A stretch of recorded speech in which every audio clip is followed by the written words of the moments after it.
On a December afternoon in 2013, 80-year-old Peggy Nadell gazed out of her second-story bedroom window, watching the snow fall onto the ground below.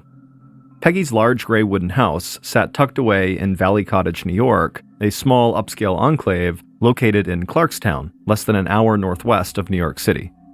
Peggy had lived in this house for 50 years. She loved her small town, and she thought there was something really special about it in the winter. The snow made everything quiet, beautiful, and almost otherworldly. In her bedroom, Peggy glanced down at her watch. She felt like she could stand there for hours just staring at the snowfall, but she had someplace to be, and Peggy hated being late. So she walked out of her room and down a hallway across an old hardwood floor to the stairs. Peggy held onto the banister and slowly made her way to the first floor. At 80 years old, Peggy was still in great shape. She exercised almost every day at the nearby Jewish community center, and even when there was snow on the ground and it was freezing outside, she still enjoyed walking around town or in the public park that was close to her house. But Peggy admitted that the stairs in her house had begun to get a bit tricky for her, and her daughter, Suzanne, had become paranoid that Peggy was going to take a bad fall and hurt herself on the stairs. So Peggy, not wanting to worry her family, now made it a point to take her time when she was going up and down the stairs and to always hold on to the banister. Peggy finally reached the first floor, and she walked across the living room towards the front of the house. Peggy's house was almost like a museum, and also a time capsule. There were paintings hung on the walls, and small sculptures and other pieces of art that could be found on tables and shelves in the living room, but there was also 50 years' worth of family keepsakes, photos of her grown children at almost every age, and some recent drawings her grandkids had made for her. Peggy pulled a long coat off a coat rack by the front door, and she put it on over her black sweater. Peggy had short brown hair that she styled every day, and she wore red lipstick. Peggy had been obsessed with fashion from a young age, and that obsession had never really gone away. So she always tried to look and dress her best whenever she left the house. Peggy grabbed a leather bag that contained books, notebooks, and pens. Then she set the house alarm by pushing on a keypad by the door, and then she walked outside across the porch to her car parked in the driveway. Peggy got in, started the car, turned on the radio, and began heading towards New York City. After driving into the city and parking her car, Peggy made her way through a big throng of people walking down Fifth Ave in Manhattan. She looked at the holiday decorations and Christmas lights hanging around the street, and she had a huge smile on her face. As much as Peggy loved living in her sleepy little town, there was nothing quite like being in the big city. Over the course of her life, Peggy had traveled all over the world. She'd seen Roman ruins, the pyramids in Egypt, and she'd laid on beautiful beaches all around the globe. But New York City had always been a very special place for her. Peggy walked for a few minutes and then stepped into a white stone building that housed one of the City University of New York's campuses in the area. Inside, Peggy made her way to a small classroom where she was sitting in on a PhD-level art history class. Peggy said hello to some of the other students who had already arrived. Many of them were at least 50 years younger than she was. Peggy made it to her seat, she pulled off her coat and put it on the back of her chair, then she sat down and grabbed her notebook out of her bag. A young woman sitting nearby smiled, and Peggy smiled back. Peggy knew she must be a bit of a mystery to most of her fellow students. They must have wondered why this well-dressed old lady was in class with them. But anybody who knew Peggy even reasonably well knew that she had always prized learning and education above almost anything else. Back in the mid-1950s, Peggy had fallen in love with a man named Robert Nadell, and she had gotten married to him. And not long after they got married, Peggy gave birth to their daughter, Suzanne. Then, a couple of years later, Peggy had their son, Jim. And Peggy loved being a mother, but she didn't want to just stay at home. So she had decided to go back to school to get her MBA, a graduate business degree. Her husband, Robert, had been totally thrilled about her decision. He thought Peggy was one of the smartest people he'd ever met, and he knew how important education was to her. But at the time, most other people around Peggy had thought she was crazy for wanting to go back to school for anything, especially a master's degree in business, because at this time in the 1960s, women represented less than 1% of students at the top MBA programs in the United States. But Peggy believed it was her duty to continue learning as much as she could, and she had refused to accept that being a woman had anything to do with her ability to succeed in business school or the corporate world. And so after getting her MBA, Peggy had proven everybody who doubted her wrong. She had gone on to work for Xerox, a huge corporation that was a pioneer in photocopiers and other technology products, and after years of working at that company, Peggy had become one of Xerox's first female executives. Peggy had a long and very successful career, and when she had finally stepped away from her work, she enjoyed retirement right alongside her husband Robert. They had loved to travel, and they had spent a lot of their time helping their community by volunteering for local groups and charities. And as much as Peggy had loved her high-powered executive job, she actually enjoyed the volunteer work that she and Robert were able to do even more. But then, in 2003, Robert had died unexpectedly, and suddenly Peggy had found herself all alone in her big old house. Peggy's daughter, Suzanne, lived about 20 minutes away, and so the mother and daughter spent a lot of time together.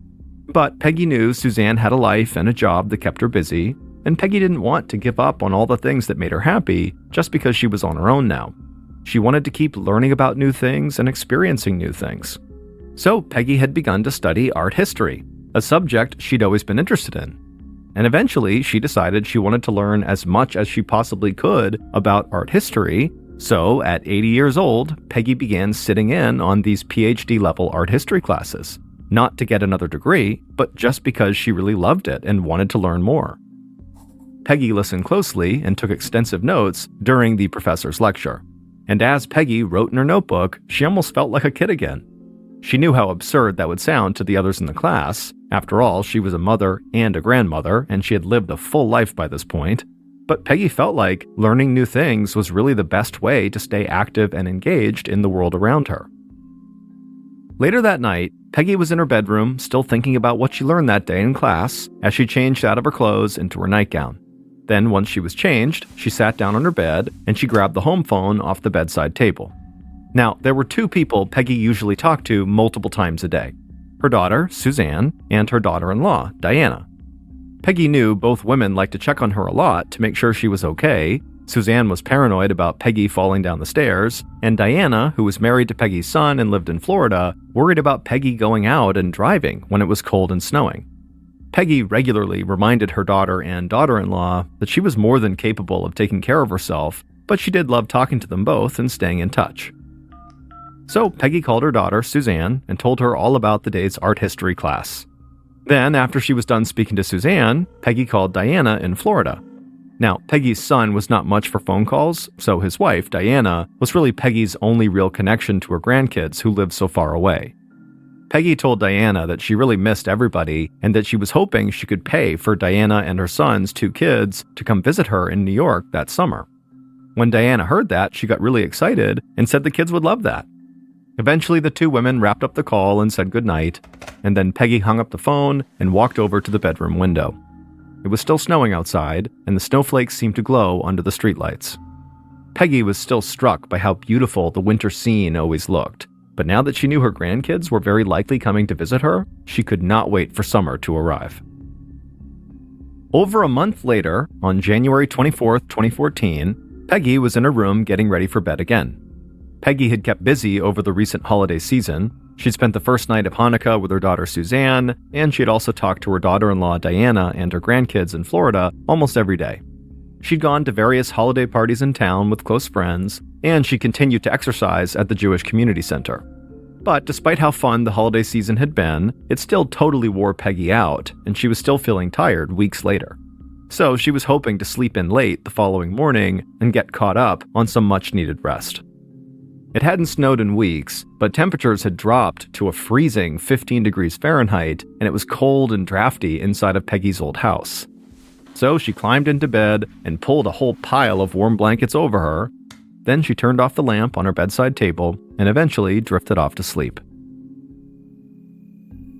But just a few hours later, at 1:17 a.m., so this is now on January 25th, Peggy woke up startled. Her home phone was ringing on the bedside table right next to her, and the sound had pulled her out of her dream. She took a breath and got her bearings, and then leaned over and flipped the switch on the lamp. Peggy looked at the clock next to the phone and saw how late it was, and she started to panic because she was worried that a phone call at this hour could only mean something bad had happened. Peggy sat up in bed and cautiously answered the phone, and then after talking to the caller for about a minute, Peggy relaxed. Now, Peggy was still a bit shocked from getting a call in the middle of the night that woke her up, But there was no emergency or any bad news. Peggy just had a couple of unexpected late-night visitors standing outside of her house. So Peggy got out of her bed, she walked to her closet and put on her robe and slippers. Then she headed downstairs and walked to the front door. She opened the door and smiled at the two people standing outside. But before she could let her visitors in, a loud, very high-pitched beeping sound began echoing through Peggy's house. Peggy had forgotten to turn off the house alarm before she opened the door. Peggy quickly punched in the code on the keypad right near the door, and it turned the alarm off, but the phone in the kitchen started ringing, so Peggy rushed to go grab it. The alarm company was calling to see if everything was okay, and Peggy would give them a password to let them know it really was her, and then she told them everything was fine. Then she hung up the phone and called out to her visitors to come inside. And they did. They joined Peggy in the kitchen, and she poured each of them a glass of water. Then the three of them sat at the kitchen table and talked for a few minutes, and then Peggy stood up and excused herself. Peggy walked through the living room and went up the stairs to the second-floor bathroom, which was a lot warmer than the one on the first floor. But when Peggy was done and about to leave the bathroom, she heard shouting outside and footsteps on the stairs. And so Peggy stepped out of the bathroom, and she was surprised to see her two visitors were standing right there outside. They were quiet and kind of awkward, and Peggy thought maybe the two of them were in the middle of some kind of argument that she had now just kind of butted herself into. But Peggy smiled at them and said, "Let's go down to the kitchen and keep on talking." Then Peggy walked past them, put her hand on the banister, and began walking down the steps. And the two visitors followed her. But before reaching the bottom of the stairs, Peggy heard one of her visitors begin to scream right behind her.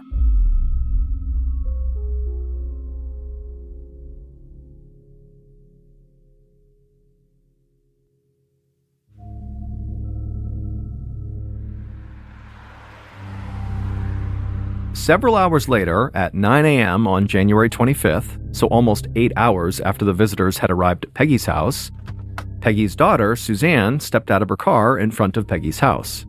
Suzanne was 55 years old with frizzy dyed blonde hair. She wore jeans, tennis shoes, a t-shirt, and a big winter coat.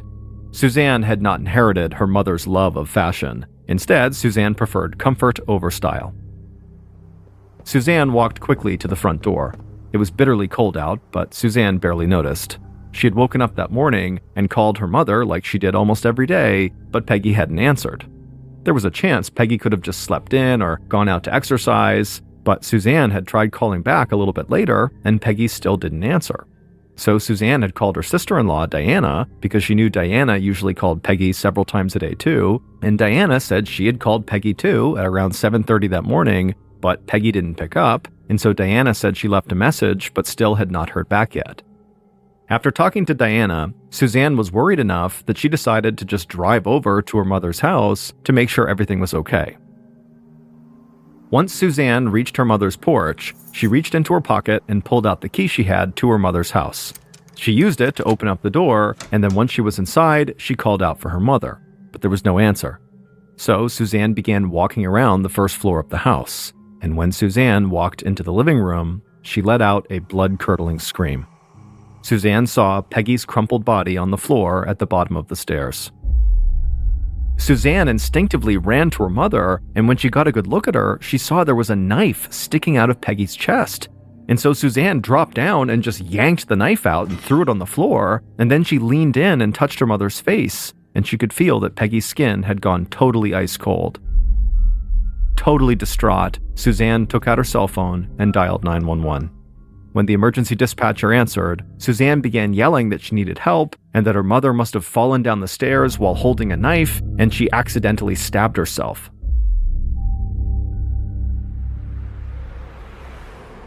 Not long after the 911 call, Detectives Stephen Cole Hatchard and Earl Lawrence of the Clarkstown Police Department pulled up in a sedan outside of Peggy's house and stepped out of the car. The snow had started again, and they could feel the cold biting into their hands and faces. Local police had already run crime scene tape all across the front of Peggy's house, and some of Peggy's neighbors had already begun to gather nearby. Hatchard and Lawrence also saw Peggy's daughter, Suzanne, pacing back and forth in the driveway, a few feet in front of a uniformed police officer. Suzanne was mumbling to herself, and she looked totally dazed. The detectives approached Suzanne and introduced themselves, and Suzanne immediately repeated what she had said to the 911 operator. her mother must have fallen down the stairs while she was holding a knife and accidentally stabbed herself. Suzanne said she had been worried about her mother on those stairs for a long time. But before the detectives could even really process what Suzanne was talking about, she would say something that sent up multiple red flags. Suzanne told Hatchard and Lawrence that police would likely find her fingerprints on the knife because she had pulled the knife out of her mother's chest before trying to administer CPR on her mother. And Suzanne said her fingerprints were all over the house because she went to visit her mom there all the time. But Suzanne didn't stop there. She just kept on talking. And she would tell the detectives that her mom was really rich, but she said this was not how she wanted to inherit her cut of her mom's estate. Detective Hatchard told Suzanne to wait with the officer outside and that they would talk to her once they had searched the house. Then Hatchard and Lawrence walked towards the front door while Suzanne began pacing in the driveway again.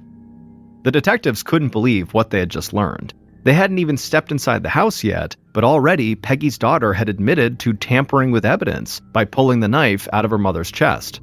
Suzanne had also tried to cover for the fact that her fingerprints would be found on a potential weapon and throughout the house.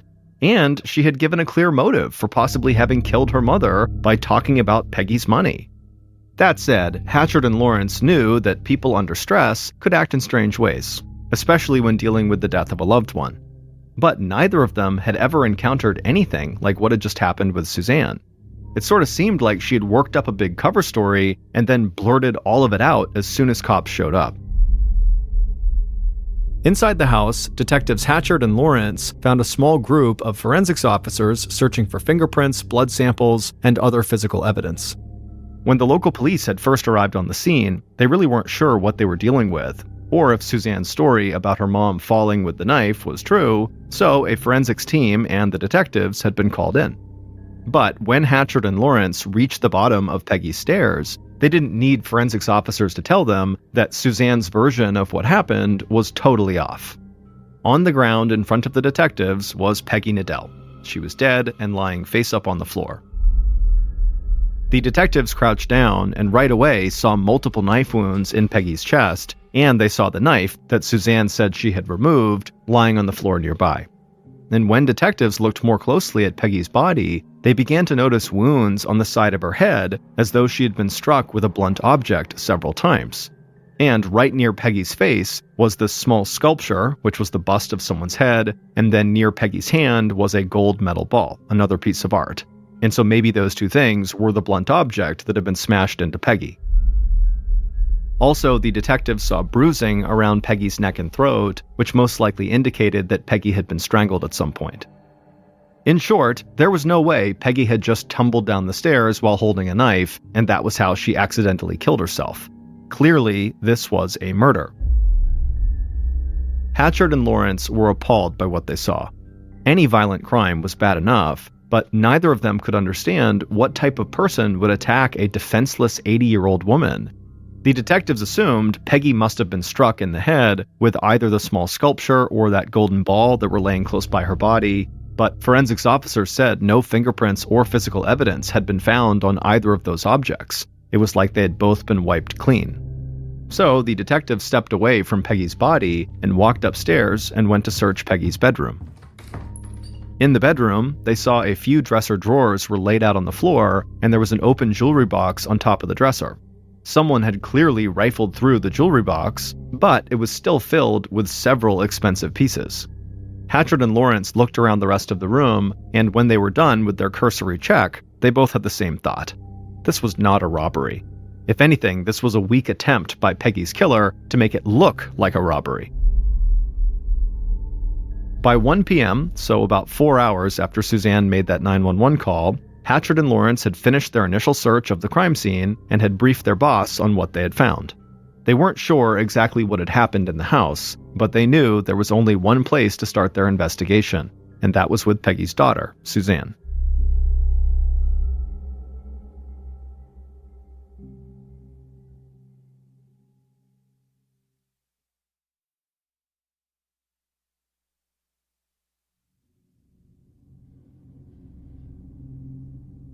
Later that afternoon, Hatchard and Lawrence sat in a comfortable police station conference room across a long table from Suzanne.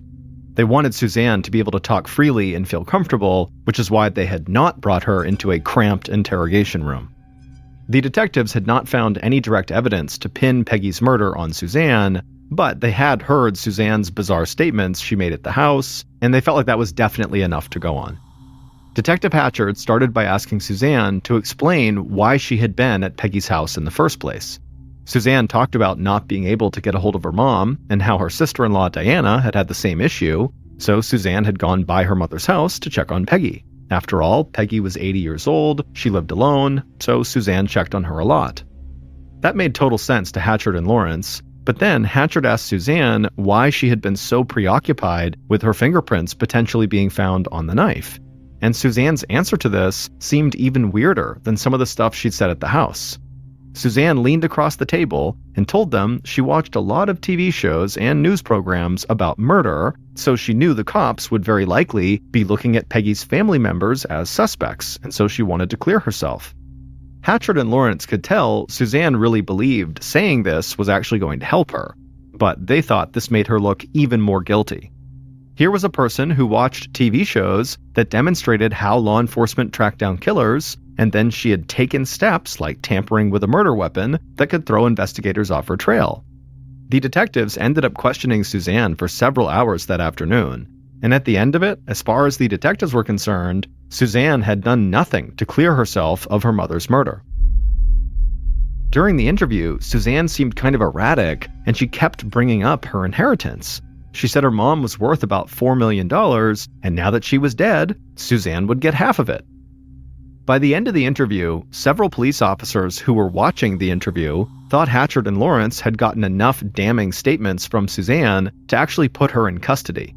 But the detectives knew that if they did that, word would very quickly spread all across the area that Suzanne had been arrested for murdering her mother. And once that rumor was out there, people would have a really hard time ever changing their minds about what they thought Suzanne had done, even if it was proven later on that Suzanne was actually innocent. So Hatchard and Lawrence talked over their various options, and ultimately they just didn't feel like they had enough evidence yet to justify holding Suzanne and potentially destroying her reputation. So they let her go. But as soon as Suzanne was out of the police station, Hatchard and Lawrence called a judge and they got a warrant to conduct full-time surveillance on Suzanne. Police would get stationed outside of Suzanne's home and her work, and they would watch her at those two locations and follow her anytime she left them. In the following days, along with conducting their around-the-clock surveillance, investigators began digging into Suzanne's recent credit card history, and they found another huge red flag. On the night of January 24th, so just hours before Suzanne's mother would be killed, Suzanne had gone shopping at a grocery store that was close to Peggy's house. But based on her credit card records, this was not where Suzanne typically did her shopping. She went to a store that was much closer to her own home. But it was not just this grocery store's location that seemed kind of suspicious. On the night in question, investigators learned that Suzanne purchased rubber gloves and cleaning supplies. Hatchard and Lawrence felt like this was just one more thing that pointed towards Suzanne's guilt. After all, rubber gloves and cleaning supplies could explain why there were no fingerprints found at the crime scene. And so the detectives were confident they were on the right track, and they thought if Suzanne had killed her mother, she would slip up soon, and they would be there to arrest her. At 11 a.m. on January 29, 2014, 4 days after Peggy's murder, Suzanne sat in a wooden pew in a funeral home next to her husband. Her eyes were bloodshot, and her whole body felt like it was trembling. The pews around her were filled with Peggy's friends, family, and members of the Valley Cottage community who Peggy had gone out of her way to help. Even though police had not arrested Suzanne, word had already spread that she was a primary suspect. And a couple of days earlier, when Suzanne had gone to her mother's house to pick out clothes for her mother to be buried in, a neighbor had stepped outside. And this woman, who had known Suzanne since she was just a little girl, began screaming, "When are you going to arrest her?" And so the rumors and the pressure were really starting to get to Suzanne, and it was making it hard to sleep at night. Towards the end of the service, Suzanne and others recited a prayer in Hebrew, and then Suzanne quickly made her way out of the funeral home. Once outside, Suzanne welcomed the fresh, cold air. It was like she could breathe again. Inside, she'd felt stifled because she felt like everybody was staring at her and talking about her. A minute later, Suzanne's younger brother Jim and his wife Diana came outside and walked over to her. They had flown in from Florida shortly after they learned about Peggy's death, and Suzanne could not have been happier they were here. Suzanne said hello to her brother, who she always thought was kind of strange, and then she hugged Diana, who she was very close with, and they talked for a while about how much Peggy had meant to them. But as they stood there chatting, they had no idea the police were watching. Not long after Peggy's funeral, Detectives Hatchard and Lawrence met with Suzanne's brother Jim and his wife Diana at the police station. The detectives asked them basic questions, like where they had been on the night before the murder. Jim had been at his house in Florida, and Diana had been at a wedding most of the day. Diana would say that she had called Peggy on the morning of the murder, but didn't get an answer. And then she also said she'd spoken to Suzanne right before Suzanne had gone to Peggy's house and discovered Peggy's body. Hatchard and Lawrence would, of course, follow up on Jim and Diana's statements, but the detectives really wanted information on Suzanne. They wanted to know if Suzanne had spoken to Jim and Diana about the inheritance money that Suzanne seemed so eager to tell police about. But Diana said the idea that Suzanne had anything to do with this murder was ridiculous. She said Suzanne loved her mom, and she was closer to Peggy than basically anybody else in the world. And so Diana said the police really needed to stop wasting their time looking at Suzanne and bring the person who actually killed Peggy to justice. But when Jim and Diana left the police station after their interview, the detectives still totally believed Suzanne was their most likely suspect. Family members sticking up for each other was not anything new. But over the next few weeks, surveillance on Suzanne did not get Hatchard and Lawrence any closer to having concrete evidence that she was in fact the killer. Still, Hatchard and Lawrence hoped that even if Suzanne's actions didn't lead them anywhere, that maybe her phone records soon would. Investigator Robin Arias sat at her desk staring at hundreds of numbers printed on a piece of paper. Most people's eyes would probably have glazed over, staring at all those numbers for as long as Arias had, but she could feel her pulse racing as she scanned the sheet of paper over and over. Arias was an investigator with the Westchester County District Attorney's Office, and she was an expert at analyzing phone data. Arias had begun working with Detectives Hatchard and Lawrence on Peggy's murder case, and currently she was studying calls that Suzanne made, and she was also looking at Peggy's phone records. Arias confirmed that Suzanne called Peggy multiple times before calling 911 on the morning of the murder. Arias also confirmed that Diana had also called Peggy and had spoken to Suzanne on that same morning. But now there was something on one of the sheets of paper, something from Peggy's phone records, that really leapt out at Arias. She could see that someone had called Peggy at exactly 1:17 a.m. on the morning of the murder. And this was a big deal because that time was basically right before Peggy was killed. But there was something else that struck Arias as odd about this call. The call had come from a number that didn't show up anywhere else in Peggy's phone records. Arias was checking the records to make sure she was right, but she was convinced that that late-night call was made by someone that Peggy did not normally speak to. And so finally, after scanning the pages several more times, Arias was sure she was right about that phone number, that it was really unique. So she grabbed her own phone and she made a few calls. Detective Hatchard was at his desk going over notes from Peggy's murder case when Arias called him. And as soon as Hatchard answered, he could tell Arias had big news. She was known to be very calm, cool, and collected basically all the time, but immediately Hatchard could hear the excitement in Arias's voice. Arias told Hatchard about the strange number that had popped up in Peggy's phone records just before her murder. But Arias said this was just the tip of the iceberg. She looked into that number and learned that it came from a phone that was not actually registered to anyone. It was something called a burner phone. A burner phone is typically a cheap cell phone that's purchased just for temporary use or to keep the user's identity anonymous. Hatchard listened to Arias, and he felt like she had just helped the investigation take a huge step forward. But then, Arias gave him the most important piece of information of all. Arias had worked for hours and hours and pulled some strings, and she had figured out where this burner phone had been purchased from and who had bought it. Hatchard thanked Arias profusely for all her help, then he hung up the phone and rushed over to Lawrence's desk to tell him what he just learned. It would take the detectives a while to follow up on all the information Arias had provided them, But once they had gone through all of it, they would figure out who killed Peggy.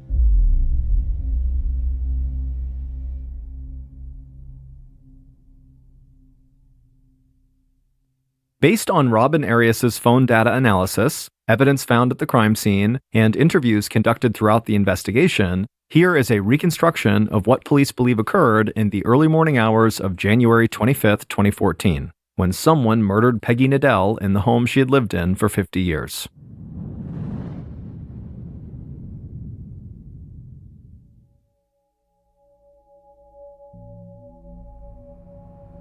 On that day, just after 1 a.m., the killers, plural, drove through the town center of Valley Cottage. And there was something about the place that almost didn't seem real, like it was a movie set version of a perfect small town. The killers looked at each other, but didn't speak. They knew what they were about to do would leave this entire community in complete shock. A few minutes later, the driver pulled onto Peggy's street and then parked in front of Peggy's large gray house. A few porch lights were on at some of the nearby houses, but overall, the neighborhood was totally quiet. In the car, the passenger reached into their pocket, took out a phone, and called Peggy's home phone number. This was the call that came through at 1:17 a.m. The passenger's voice was bright and cheery when Peggy picked up on the other line. The passenger said they were so sorry to call late, but they had been in the neighborhood and they really needed to come in and talk to Peggy face-to-face about something. Peggy seemed frazzled, but she said to give her a few minutes to pull herself together and she'd come downstairs and let them in. The passenger hung up and then handed the phone to the driver, who slipped it into their pocket. Then the passenger reached down into a bag that was on the floorboard and pulled out 2 pairs of gloves and handed one of the pairs to the driver. Both killers put the gloves into their coat pockets. Then the driver reached into the back seat and grabbed a small leather bag that had a strap on it, and the driver slung that bag over their shoulder. The killers then looked at each other and then stepped out of the car into the frigid winter air and began walking across the yard towards Peggy's front door. As soon as they reached the front door, Peggy opened it up with a big smile on her face. But before the killers could step inside, Peggy's alarm system went off and the phone in the kitchen began to ring. The killers waited while Peggy dealt with the alarm company, and then they walked into the house and joined Peggy in the kitchen. The killers sat down at the table and Peggy brought them some water. They all sat and talked for a few minutes before Peggy said she had to go use the bathroom and headed upstairs. While Peggy was upstairs, one of the killers, the passenger in the car, said it was time to act, and that the driver needed to be the one to actually do the job on their own. But the driver said no, they both needed to do it to make sure Peggy didn't fight back.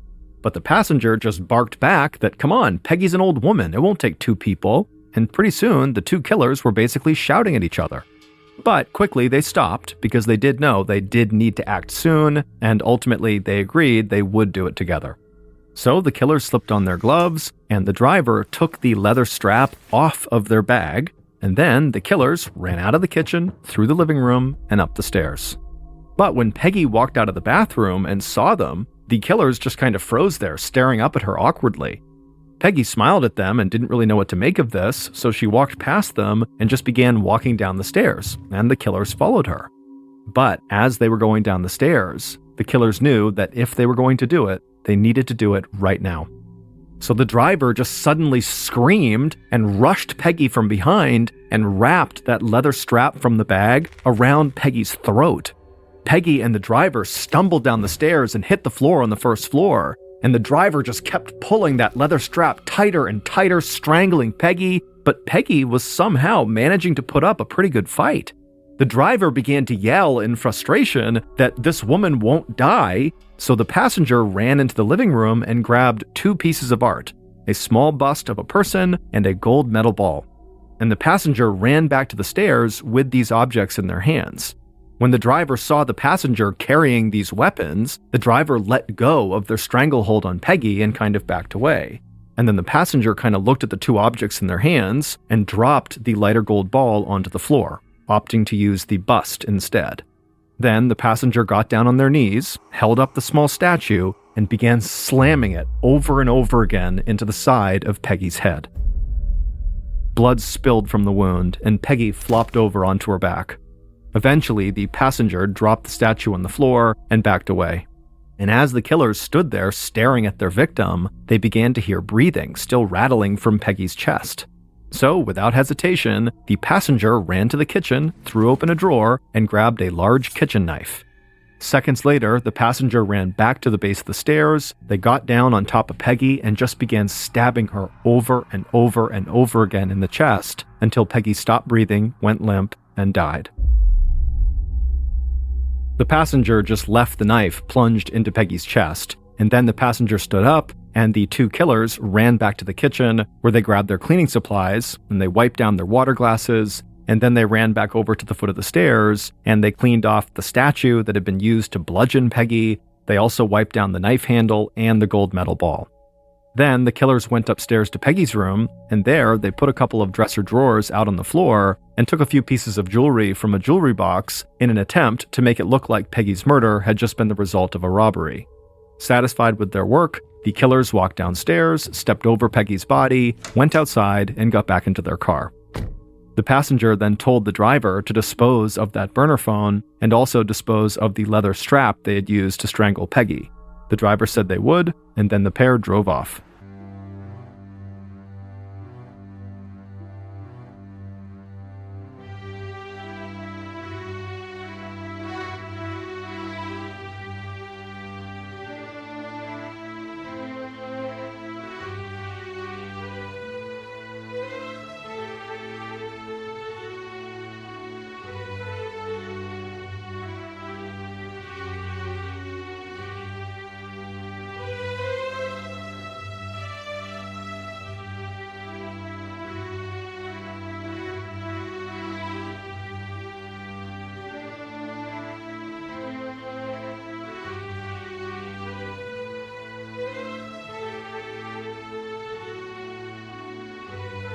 Several hours later, the passenger killer was heading to an airport in Washington, D.C. when their phone rang. It was their sister-in-law calling. The passenger answered the phone and then told their sister-in-law that they too had called Peggy earlier that morning, but Peggy hadn't answered and they had no idea why. It would turn out Suzanne had nothing to do with her mother's murder. But Suzanne's sister-in-law, so Peggy's own daughter-in-law, Diana, did murder Peggy. Suzanne's strange behavior following her mother's murder had most likely been a combination of grief and shock, and the fact that Suzanne had bought rubber gloves and cleaning supplies just hours before the murder was nothing more than a truly unfortunate coincidence. But it turned out that Suzanne was not the only person in the family who had spent time thinking about the millions of dollars in inheritance money that would come their way if Peggy died. Diana had thought about that money a lot, and she knew that her family would get $2 million, so half of Peggy's wealth, when Peggy was dead. But there was a catch. Diana had discovered that Peggy stipulated in her will that Diana would get nothing if she and Jim, so Peggy's son, got divorced. And Diana had badly wanted to divorce Jim. But when Diana had learned about Peggy's will and that stipulation, she realized she had to make sure Jim got a share of Peggy's money before she left Jim. Then, once Jim had his millions, Diana could get her cut through a divorce settlement. So Diana had spent weeks putting together her plan to have Peggy murdered. And then she had paid someone to come on as a partner to help her set everything up. The plan Diana conceived was purposefully convoluted because she thought that would throw police off of her scent. But the phone records, and specifically her use of the burner phone, had allowed investigators to totally unravel Diana's plan. Phone data analyst Robin Arias had discovered the use of the burner phone and had tracked its purchase to a shop in Florida just minutes away from where Diana lived. It turned out Diana had not been the one who actually physically bought the phone, but using surveillance footage, investigators were able to track down the woman who had bought the phone. And when police questioned that woman, she said Diana had paid her money to buy the burner and hand it over. And so with the burner in her possession, Diana had told her family, and later had told police, that she flew to Washington, D.C. for a wedding. But in reality, Diana had flown to D.C. to meet a woman who had been recruited by Diana's partner to actually carry out the murder for $10,000. That woman met Diana at the airport in D.C., and they both drove several hours to New York to kill Peggy. Police believe Diana really wanted this woman to kill Peggy on her own, while Diana just supervised. That way she wouldn't have to actually murder her mother-in-law, who she had been close with for years. But in the heat of the moment, when the hired killer, or the driver, failed to strangle Peggy to death, Diana, who had been the passenger in the car, had acted on instinct and bludgeoned Peggy and then stabbed her to death. Diana believed that involving other people to set up and carry out this murder would help distance herself from the crime and maybe keep her out of trouble. But as investigators put together all the puzzle pieces, everybody else involved in this crime pointed the finger directly at Diana. The woman who was hired to kill Peggy for money and who tried unsuccessfully to strangle Peggy to death cut a plea deal and was sentenced to 20 years to life in prison. And while she was awaiting her murder trial in prison, Diana was recorded making phone calls trying to arrange the murders of 2 witnesses who could testify against her. Diana was found guilty of plotting to murder those witnesses, and as a result was sentenced to 15 years to life in prison.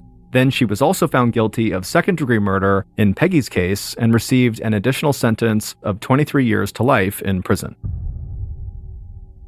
Peggy is buried outside of the small, quaint town where she spent 50 years of her life. With all of the things that Peggy accomplished in her career and her education, there was still just one thing that mattered to her above everything else: her own family. And so Peggy's headstone is very simple. It just says wife, mother, grandmother.